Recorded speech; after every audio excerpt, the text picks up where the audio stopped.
मिलना आए हैं, क्या समाता सम्मेलन कर रहे हैं, क्या कहेंगे?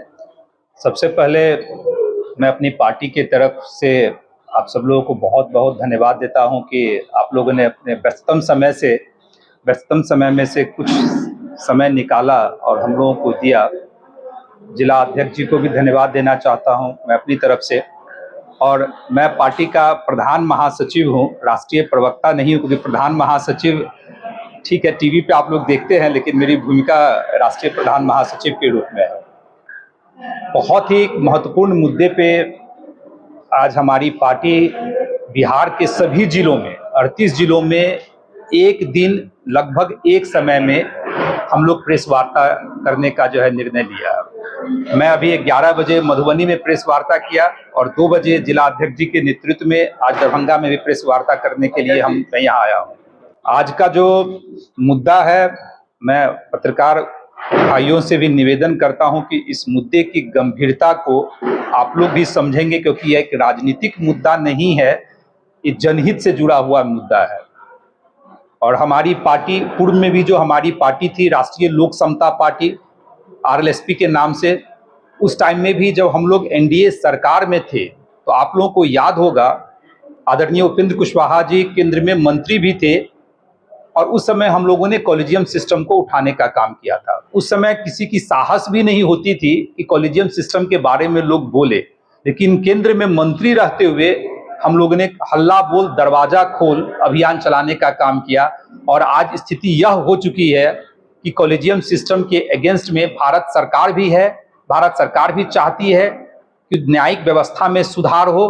और पहली पार्टी हमारी थी बिहार में शिक्षा को सुधार को लेकर भी हम लोगों ने आमरण अनशन करने का काम किया था। आप सभी साथियों का भरपूर सहयोग मिला था और जो हमारे लोगों की मांग थी, 25 सूत्री मांगे थी, उस मांग को आज के डेट में बिहार सरकार ने लगभग अक्षरशः स्वीकार कर लिया है। एक महत्वपूर्ण मुद्दा जो हम लोगों ने अभी संकल्प लिया है कि उसको जन जन तक पहुंचाना है, वह है परिसीमन से जुड़ा हुआ मुद्दा, जिसको इंग्लिश में डीलिमिटेशन बोलते हैं।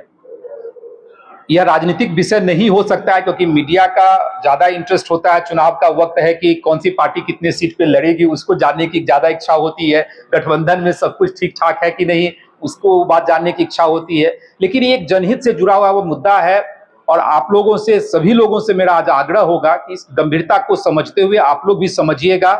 जिला अध्यक्ष जी आपको प्रेस विज्ञप्ति की कॉपी, सॉफ्ट कॉपी भी सबको व्हाट्सएप पे कर देंगे, जिससे आप लोग को भी आसानी होगी। डिलिमिटेशन एक संवैधानिक प्रक्रिया है और अपने संविधान की एक मूल आत्मा है, एक व्यक्ति एक वोट एक मूल्य। यही मूल आत्मा है अपने संविधान का। और संविधान में इस चीज की व्याख्या की गई है कि 10 साल के बाद जनगणना होता है और जनगणना के बाद परिसीमन डिलिमिटेशन का प्रावधान है। आप लोगों को याद होगा 1951, 1961, 1971 तक जो है डिलिमिटेशन का काम हुआ। जब इंदिरा गांधी जी की सरकार थी, 1976 में इमरजेंसी लागू हुआ और इमरजेंसी के टाइम में ही उस डिलिमिटेशन को फ्रीज कर दिया गया कि इससे आगे सीट नहीं बढ़ेगी। उसको 25 साल तक के लिए फ्रीज कर दिया गया। 2001 में भी उसको आगे बढ़ाने का काम हुआ। जनगणना कोविड के कारण नहीं हो पाया। अब 2026 में केंद्र की सरकार ने जनगणना कराने का, जातिगत जनगणना कराने का फैसला लिया है और 2026 में वो 25 साल भी पूरा हो रहा है जहां डिलिमिटेशन की जो है अब होनी चाहिए। जो संविधान की जो मूल धारणा है, संवैधानिक आयोग का गठन, डिलिमिटेशन आयोग का गठन और उसके अकॉर्डिंग परिसीमन का काम होना चाहिए। समस्या सुनने में तो बड़ा आसान लगता है कि 2026 में होना है, हो ही जाएगा, लेकिन इतना आसान नहीं है। अभी से ही दक्षिण भारत की कुछ बहुत सारी पॉलिटिकल पार्टियां हैं जो इसके विरोध में खड़ा है, जो नहीं चाहती है कि डिलिमिटेशन की प्रक्रिया पुनः स्टार्ट हो। उसके पीछे भी उनका कारण है, तर्क है कि अगर डिलिमिटेशन की प्रक्रिया स्टार्ट होगी तो दक्षिण भारत में हो सकता है सीटों की संख्या कम हो जाए और उत्तर भारत में सीटों की संख्या ज्यादा हो जाए। यह उनका तर्क है और वो अपना हक को नहीं मानना चाह रहे हैं। लेकिन हम लोग कह रहे हैं कि आपने अपना हक तो ले लिया 1951, 1961, 1971 में आपने अपना हक लिया। अगर आप पूरा आकलन करेंगे, जो प्रेस विज्ञप्ति जिला अध्यक्ष जी आप लोग को देंगे, मैंने पूरा उसमें विवरण दिया है कि उस समय दक्षिण भारत की आबादी लगभग 300 गुना बढ़ी है, लेकिन उत्तर भारत खासकर हिंदी भाषी बेल्ट में जनसंख्या नहीं के बराबर उस रेशियो में नहीं बढ़ा है। उस समय आपने लाभ ले लिया, और उस समय जनसंख्या हम लोगों का क्यों नहीं वृद्धि हुई, उसके पीछे भी रीजन था कि आजादी के बाद सबसे अगर शोषित वंचित अगर रहा है तो अपने हिंदी भाषी प्रदेश के लोग ही रहे हैं। उस समय इतना अवेयरनेस भी नहीं था, महामारी का प्रकोप था, प्लेग था, बहुत सारे इश्यूज ऐसे थे जिसके कारण हम लोग की जनसंख्या नहीं बढ़ी और उनकी जनसंख्या 200-300 गुना बढ़ा। आपने उसका फायदा लेके आपकी सीटों की संख्या बढ़ गई। अब हमारा जो हक है, अब हम लोग भी जागरूक हो गए हैं। अब बिहार में भी जो भी जनगणना हुआ, आपने पढ़ा होगा कि यहाँ भी प्रजनन दर की क्षमता धीरे धीरे कम हो रही है। खासकर महिलाएं जो इंटरमीडिएट पास है, ग्रेजुएट है, वहां प्रजनन दर कम है। तो हम लोगों ने भी जनसंख्या पे कंट्रोल किया, लेकिन जो जनसंख्या बढ़ी हुई है उसके आधार पे परिसीमन तो होना ही चाहिए, क्योंकि हमारी हकमारी मारी जा रही है। अब एक अनुमान के तहत आप खुद अनुमान लगा सकते हैं कि अगर अपने उत्तर भारत में या जो हिंदी भाषी बेल्ट है वहां एक लोकसभा में 31 लाख मतदाता होता है, एक आइडिया में दे रहा हूं, और साउथ में एक लोकसभा में 21 लाख मतदाता होता है, यानी 31 लाख पे एक सांसद, वहां 21 लाख पे एक सांसद। अब उसका विकास से सीधा संबंध है। अगर एक सांसद का निधि कोष अगर 5 करोड़ होता है तो 31 लाख व्यक्ति के लिए होता है, और अगर वहां 21 लाख लोगों के लिए होता है, हमारी हकमारी मारी गई। एक छोटा सा मैं एग्जांपल दे रहा हूं, उसका तो विकास के बहुत सारे इंपैक्ट इस पे आएंगे। तो इस तरह सीटों की संख्या, अगर सीटों की संख्या और जो हम लोग की जनसंख्या उसको अगर देखा जाए तो आज बिहार की सीट लोकसभा में 80 सीट से ज्यादा होनी चाहिए। 60 तो मिनिमम है। अगर जनसंख्या का करेंगे, अगर 10 लाख पे फिक्स करते हैं या 12 लाख पे फिक्स करते हैं या 15 लाख पे करते हैं, हर जगह का एक ही पैमाना रखते हैं, तो उस कंडीशन में 60 प्लस हम लोग की लोकसभा की सीट हो जाएगी। उसी तरह संविधान में प्रावधान है, विधानसभा का भी प्रावधान है, विधानसभा सीटों की संख्या लगभग 1.5 गुनी बढ़ जाएगी।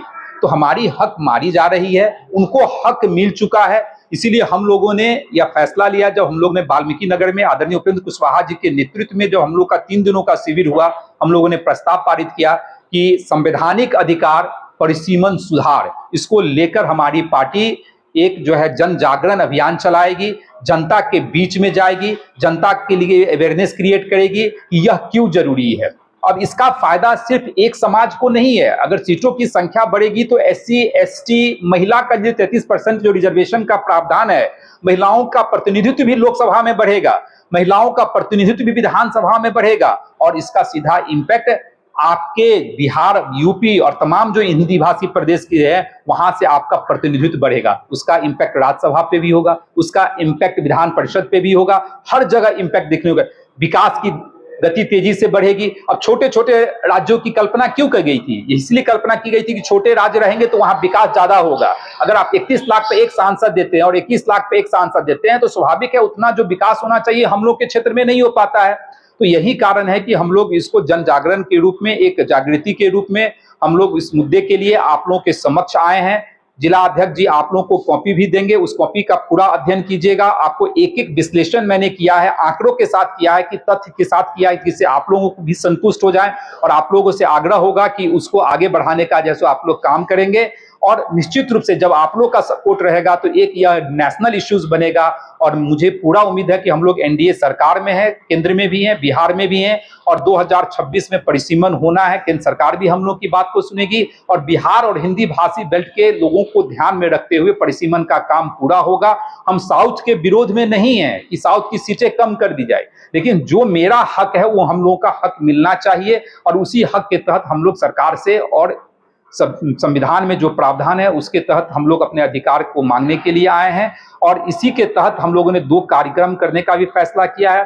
एक 25 मई को हम लोगों ने कार्यक्रम रोहतास में, विक्रमगंज में महारैली, इसी नाम से संवैधानिक अधिकार परिसीमन सुधार महारैली जो है रोहतास विक्रमगंज में, और 8 मई को हम लोग मुजफ्फरपुर में, 8 जून को मुजफ्फरपुर में भी करने का निर्णय हम लोगों ने, हमारी पार्टी ने लिया है।